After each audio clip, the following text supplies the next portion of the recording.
1980년대 우리나라, 1990년대 초까지 우리 한국의 기독교는 매우 복잡한 양상을 보여왔습니다. 성령의 역사와 함께 기독교의 전성기를 맞이했던 시기가 1980년대, 90년대 초입니다.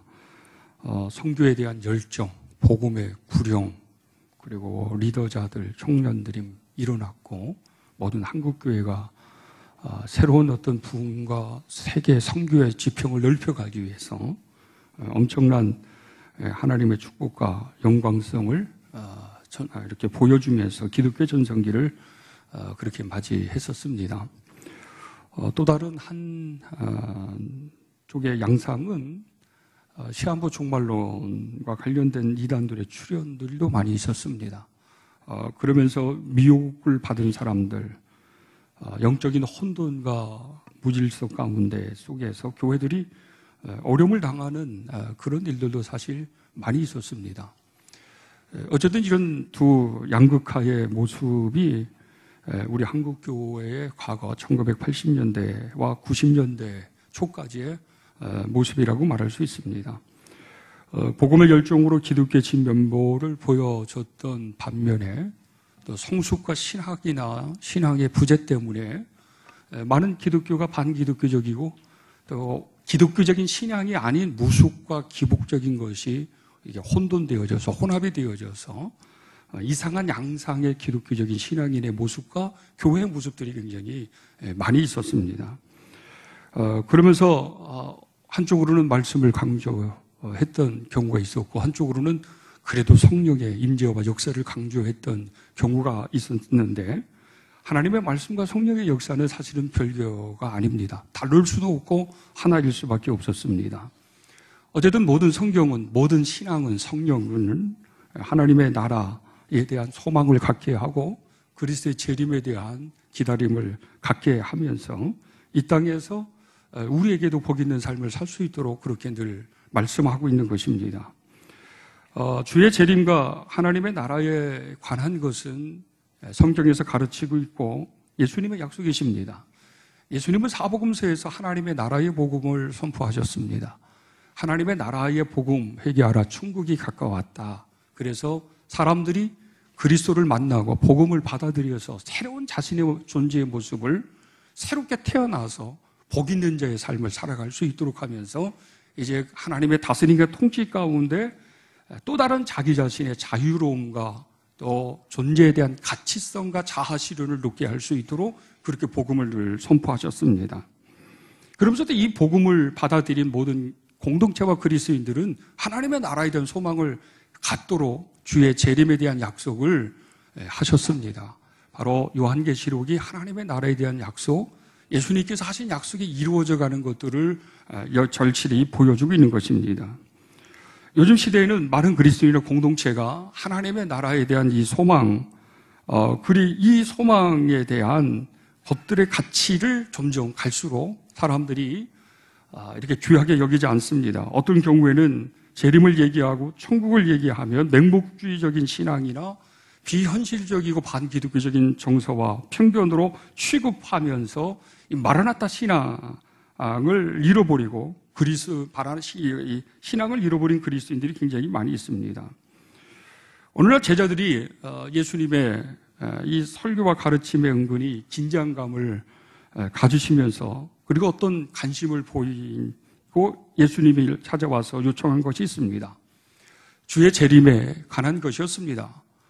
하나님 예루살렘 성전이 이렇게 무너진다고 그러고 엄청난 종말의 이야기들을 예수님께서 하셨는데 그때가 언제입니까? 저희들에게 그것을 가르쳐 주십시오.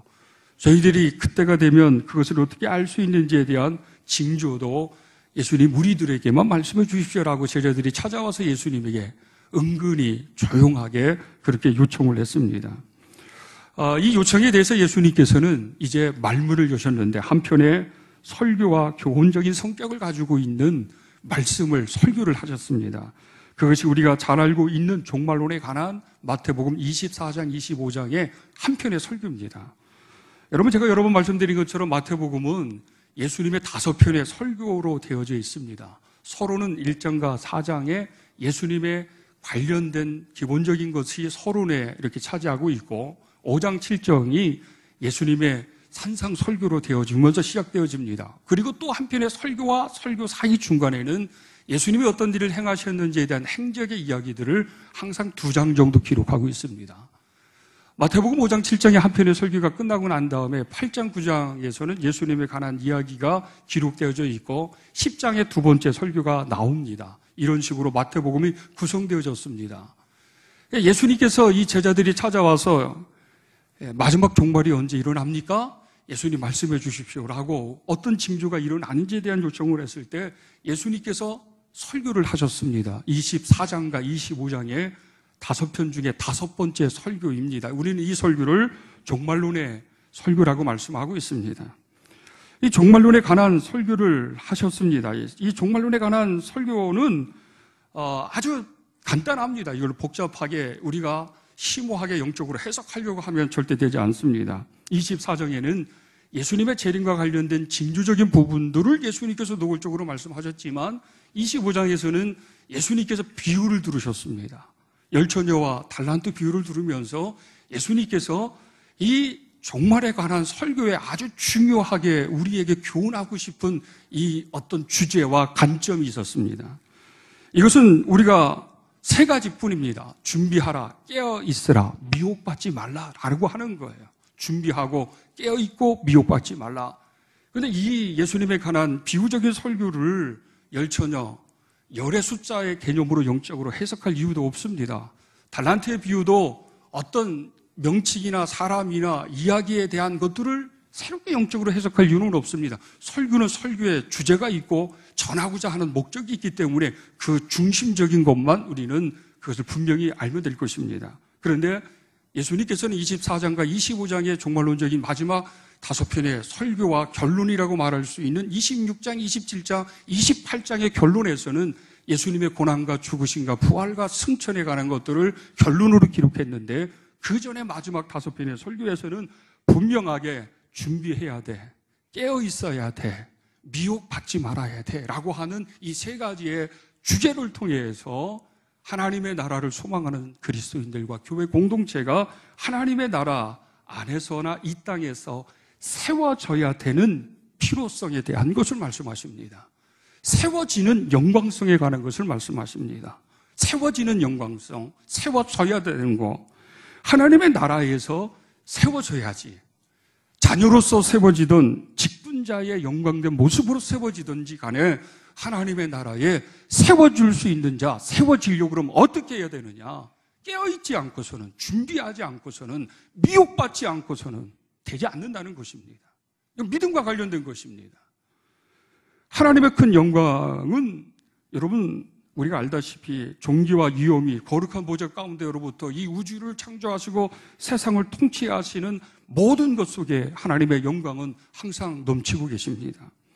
이 아버지의 영광이 있는 곳에 우리들에게도 그 영광과 기쁨과 즐거움이 있을 수밖에 없습니다. 아버지의 가장 큰 영광은 존재 그 자체이십니다. 하지만 또 다른 아버지의 큰 영광은 당신의 자녀들이 세워지는 것을 통해 아버지는 영광을 얻으시고 기쁨을 얻으시고 행복해 하신다는 사실을 우리는 잊지 말아야 합니다. 종말론의 설교에서는 그렇기 때문에 모든 사람들이 주의 복음을 통해 주의 자녀로 세워지고 또 주의 자녀가 성장되고 성숙해서 직분자로 세워져서 세워져가는 이 영광성을 받는 것, 이것이 아버지의 또 다른 영광인데 그 영광성은 이 땅에서뿐만 아니라 하나님의 나라에서 있다. 그래서 하나님의 나라에서는 우리가 2가지의 모습으로 세워질 수 있는데 하나는 자녀의 영광된 모습과 하나는 직분자의 승리자의 모습으로서의 영광성이 있기 때문에 이 종말론의 설교에서는 이것을 위해서 준비해야 되고 깨어 있어야 되고 그리고 이것을 위해서 미혹받지 말아야 하며 믿음을 지켜야 된다고 하는 것을 강조하고 있습니다. 이 하나님의 영광성 가운데 속에서 아버지가 우리를 바라보시는 것입니다. 아버지가 우리를 바라보시면서 우리가 세워져 가는 것을 통해 아버지의 행복과 기쁨이 얼마나 크고 얼마나 복이 있고 아름다운지에 대한 것들을 비유를 통해서 계속적으로 말씀을 하십니다. 여러분 오늘 본문을 보면 25장 같은 경우에서는 이 비유가 아주 확연하게 그때 당시 혼인에 관한 유대의 풍습, 간습의 비유, 달란트에 관한 이런 비유를 두르셨습니다. 어떤 것이든지 간에 10처녀 중에 5처녀는 밤서부터 저녁 시간부터 시작되어지는 이 혼인 잔치가 오래 지속이 되어지는데 신랑을 맞이하는 자와 맞이하지 못하는 자의 등불에 관한 기름에 관한 것을 통해서 그렇게 말씀을 하셨습니다. 그래서 누구든지 깨어 있어야 하고 그리고 때를 알지 못하기 때문에 준비된 사람만이 신랑을 맞이할 수 있다. 이 신부가 세워지는 영광은 신랑을 맞이하는 곳으로부터 있습니다. 신부의 세워짐이 그것은 부모에게도 기쁨과 영광이 되지만 자신의 존재적인 개념에서도 여러분 사람이 사람을 만나서 결혼을 하고 그리고 한 아내가 되고 남편이 되고 가장이 돼서 자녀를 낳고 양육하는 일련의 이런 인생의 삶이 평범해 보이지만 신비 속에 복 속에 있다고 하는 사실, 그렇기 때문에 하나님은 우리가 자녀로서만 예수 믿고 천국 가는 곳으로 바라보고 기대하는 것이 아니라 이 땅에서 우리에게 주어지는 신분 속에 역할 속에 자아실현을 통해 점점 세워져가는 그런 그 모습에서 하나님은 영광을 받으십니다. 자녀가 세워지는 것을 통해 부가 영광받는 것처럼 이 땅에서 당신의 그리스도인들이 세워지는 것을 통해 영광을 얻으십니다. 그런 개념에서 10처녀 비유와 5달란트의 이 비유, 2달란트, 1달란트의 비유도 마찬가지예요. 우리가 이 10처녀의 비유는 자녀의 세워짐에 대한 관점으로 본다 그러면 우리가 무방하다고 말할 수 있습니다. 그러나 이 5달란트의 비유는 자녀의 신분의 세워짐보다도 말이죠. 직분자의 신분의 세워짐에 대한 영광성이 얼마나 놀라운지에 대한 것들을 5달란트, 2달란트, 1달란트 재능에 따라 그렇게 설명을 하고 있습니다. 그런데 여러분 세워지는 것이 얼마나 양극화의 모습으로 나타나는지 이윤을 남겨서 달란트를 통해 준수한 직분자의 모습과 능력성이 주인에게 기쁨이 되고 주인의 칭찬이 되고 상급이 되는 것에 수식어처럼 붙어 다니는 것이 있습니다. 잘하였다, 충성된 종이라고 하는 이런 표현입니다. 5달란트나 2달란트도 잘하였다, 충성된 종, 세워진 자의 호칭이에요. 너 참 잘했어, 너 참 충성했어, 너 참 믿음으로 인내해서 믿음을 지켜서 내 자녀로서의 영광성을 이 하나님의 나라에서 같이 하나님의 영광의 보좌 앞에 세워지는 것에 대한 이런 부분 아니겠습니까? 그래서 잘했다, 충성된 종이라고 하는 이 호칭은 세워진 자에게 불려지는 호칭이에요. 그러나 이것으로 끝나지 않았습니다. 다른 것이 있습니다. 주인의 즐거움에 참여할지어다라고 하는 거예요. 이 주인의 즐거움에 참여한다고 하는 말이 5달란트, 2달란트의 사람들에게는 나타나게 됩니다. 여러분 즐거움이 뭐예요? 이 잔치가 뭐예요? 아버지와 함께 귀한 자리에 함께 동석을 하고 함께 즐거움을 누릴 수 있는 이 영광 아니겠습니까? 그런데 여기에서는 선한 싸움을 싸운 자가, 직분을 잘 감당한 자들이 가질 수 있는 거예요. 얻을 수 있는 거예요. 바울은 그런 자들에게는 면류관이 있다고 하는 것을 얘기했는데 성경에서는 이 7가지의 면류관을 통해서 믿음으로 자녀의 신분을 지킨 사람뿐만 아니라 직분자로서의 삶을 살아가고 그 재능으로 아버지의 영광과 기쁨을 드러낸 사람들에게는 하나님께서 주신 상급의 개념, 명예로운 모습의 개념, 영광스러운 모습의 개념으로 그렇게 설명을 하고 있습니다. 요즘에 많은 그리스도인들이 말이죠, 이 가치를 모릅니다. 자녀의 이 가치, 신분에 대한 가치를 몰라요. 직분에 대한 세워짐에 대한 영광과 축복과 가치를 몰라요.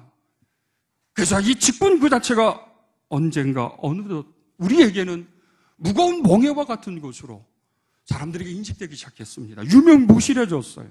그리고 봉사하고 충성한다고 하는 개념 자체가 마치 교회에 오면 뭔가 편안하고 자유롭고 이런 즐거움을 주는 신앙 생활을 해야 되고 그런 교회 되어야 되는데 사명과 사역 얘기하고 비전 얘기하면 이제는 과거와 다르게 사람들의 인식에서는 그것이 좋고 창조적이고 가치 있고 복 있는 개념으로 받아들이지 않습니다.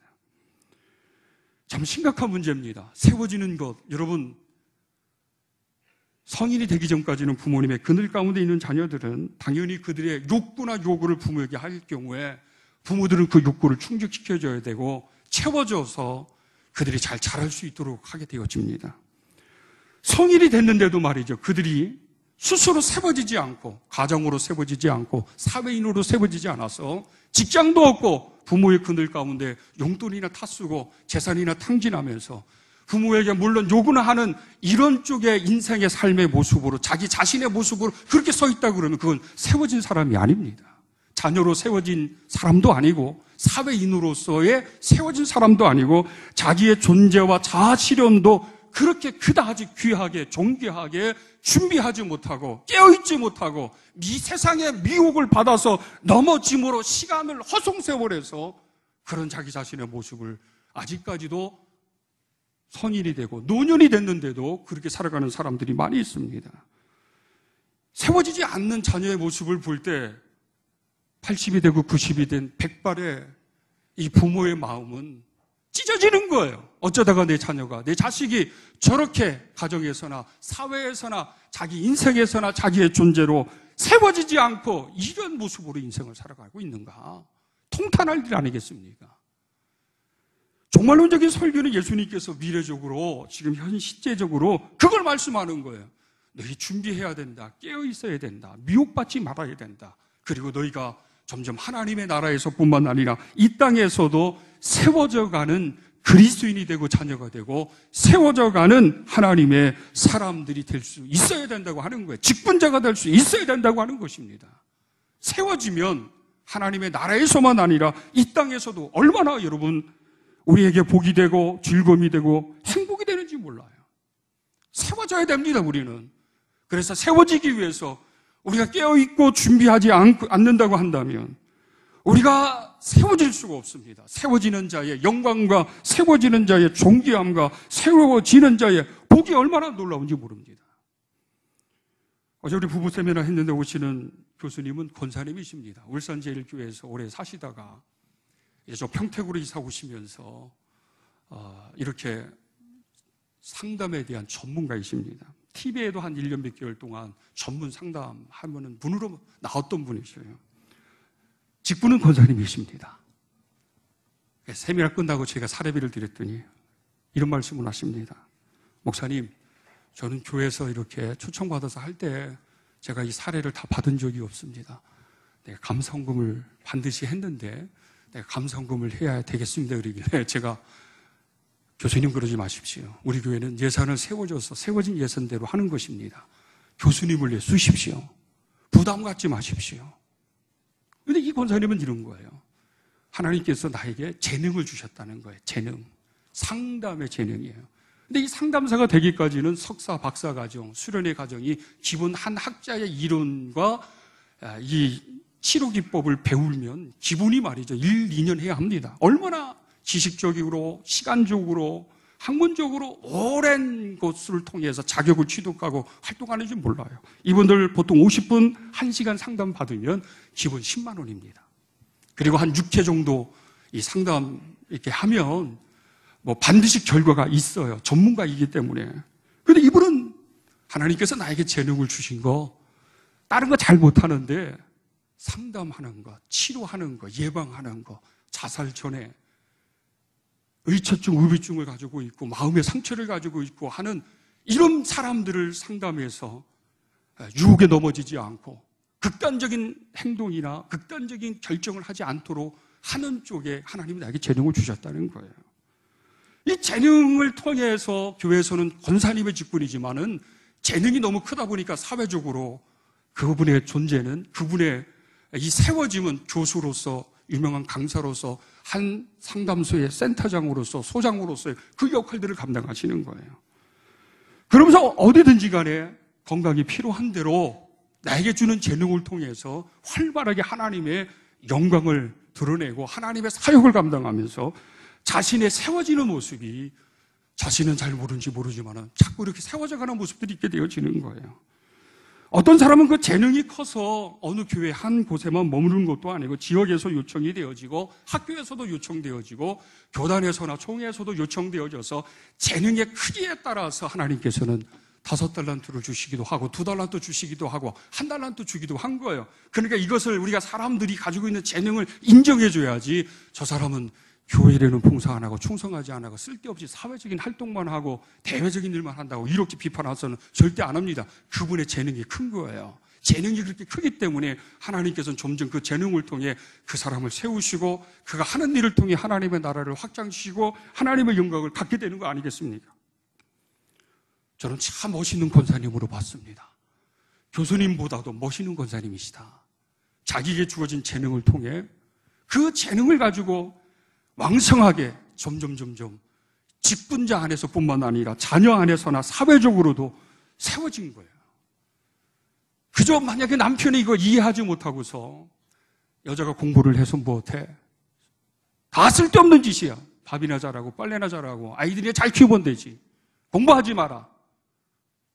집에 꽁꽁 가둬놓았다 그러면 아마 이 권사님은 한 남편의 아내로서 그냥 가정에서만 그냥 머무르고 있었을 것입니다. 그럼 남편은 늘 그것이 불만이었지만 지금에서는 지지자가 되어지고 격려자가 되어져서 좋은 협력자가 된다는 것이에요.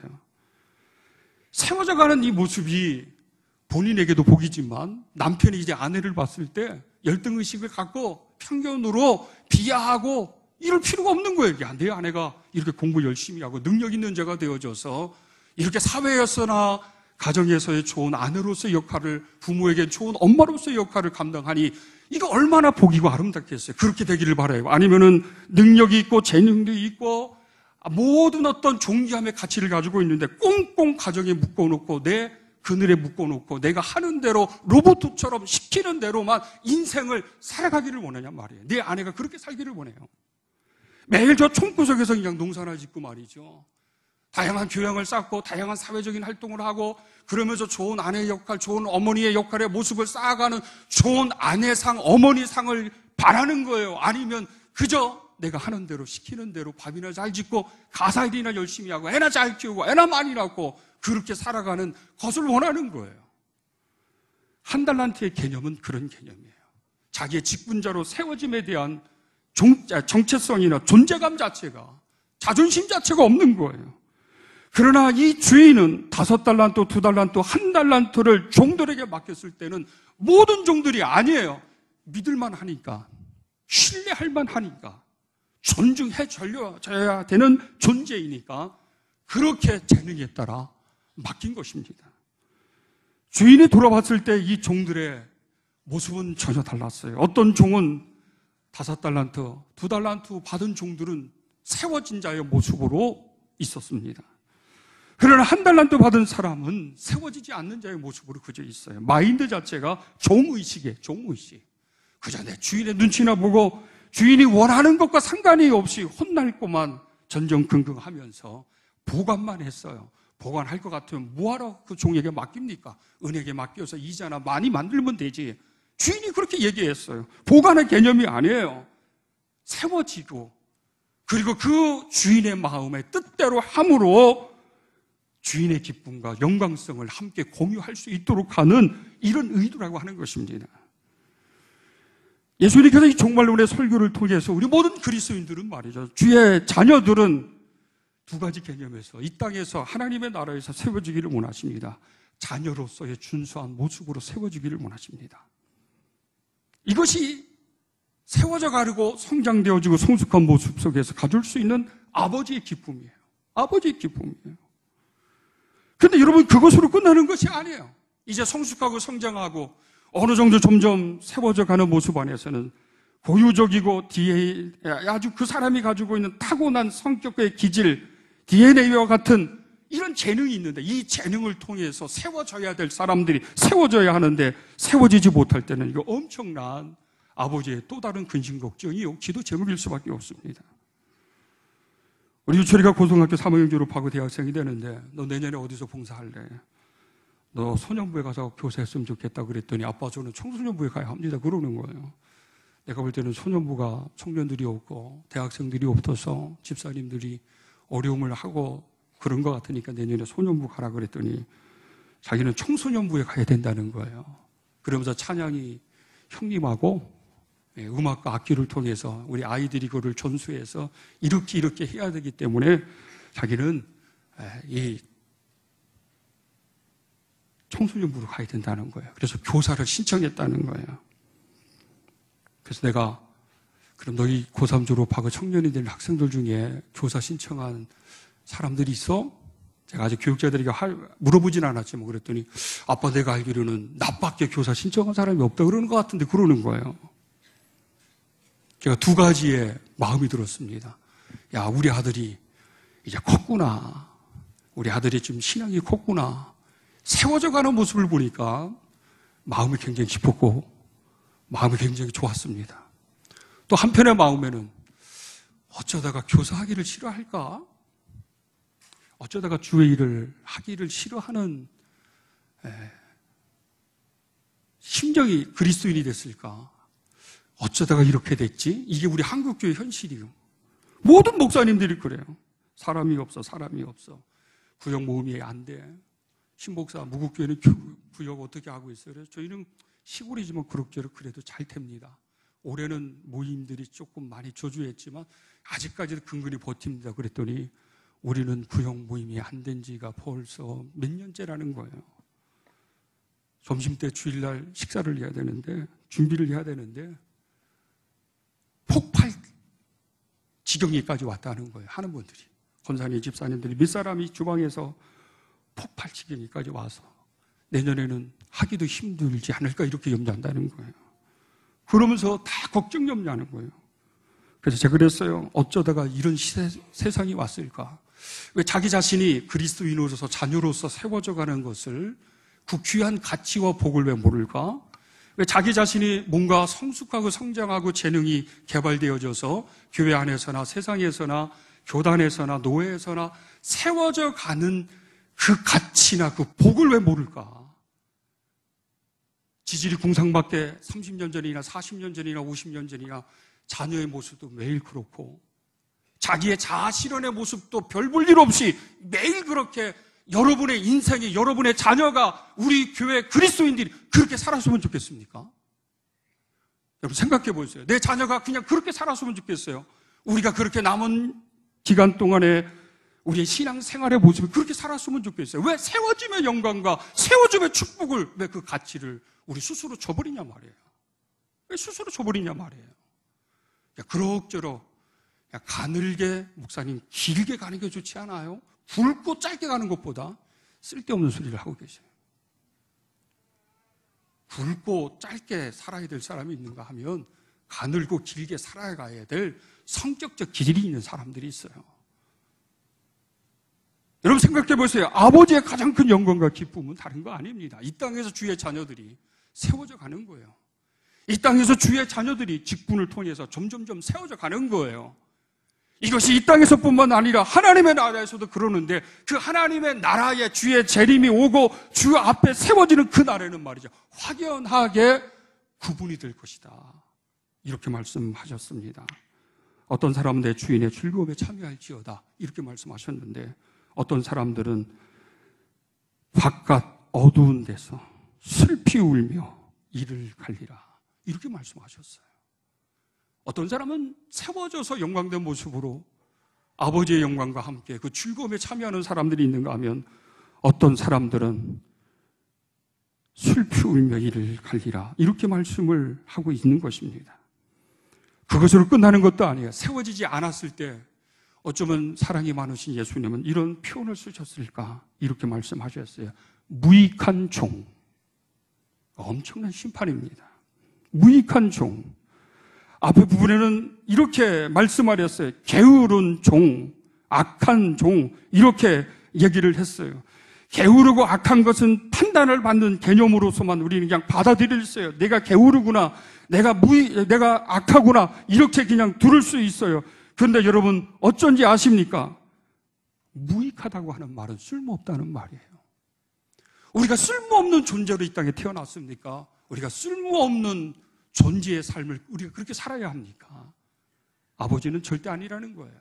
이 땅에서나 하나님의 나라에서 귀하고 복 있는 존재로 아버지의 가장 큰 영광과 기쁨의 존재로 우리를 하나님께서 이 땅에 보내셨습니다. 그래서 이 땅에서나 하나님의 나라에서는 자녀의 신분에서나 직분자의 신분에서나 세워져야죠.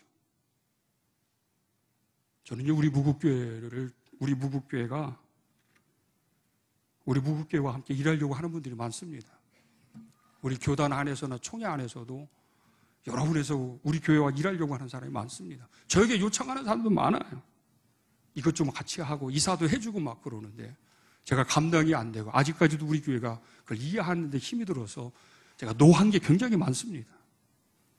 근데 한편으로는 감사하고 고맙어요. 왜? 우리 교회가 세워졌다는 얘기 아닙니까? 세워지지 않으면 그런 얘기도 안 해요. 쳐다보지도 않아요. 요청도 안 해요. 능력도 안 되는데 무슨 요청을 합니까? 무슨 함께 하자고 합니까? 세워졌기 때문에 그런 요청도 하고 그런 기대를 갖는 거 아니겠습니까? 여러분, 세워지는 기쁨과 세워진 자의 영광을 회복하시기를 바랍니다. 세워져야 합니다. 이 기쁨과 영광과 축복을 하나님의 영광 가운데 여러분이 누리시기를 간절히 축원합니다.